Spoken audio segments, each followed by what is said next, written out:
18ஆம் நூற்றாண்டு திடீரென வந்து சேரவில்லை. அது நீராவியால் இயக்கப்பட்டு உயிர் பெற்றது. இங்கிலாந்தின் மூடுபனி நிறைந்த வானத்தை கற்பனை செய்து பாருங்கள். அங்கு உயரமான செங்கல் புகைப்போக்கிகளில் இருந்து புகை சுழலத் தொடங்கியது. இது தொழில்துறை புரட்சியின் விடியல்.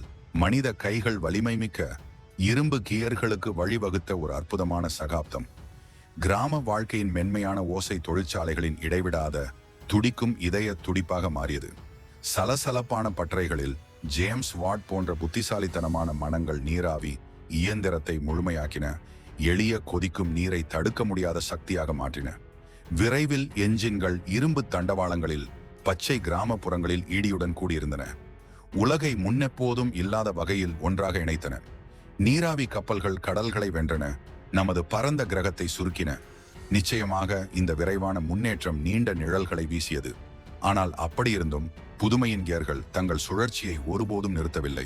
சுழலும் ஜென்னியிலிருந்து உமிழும் எஃப்க்கு உலை வரை உலகை மறுவடிவமைக்க மனிதகுலம் அதன் சக்தியை கட்டவிழ்த்துவிட்ட தருணம் இது.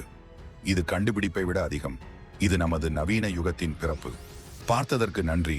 மேலும் வரலாற்று பயணங்களுக்கு லைக் செய்து சப்ஸ்கிரைப் செய்ய மறக்காதீர்கள்.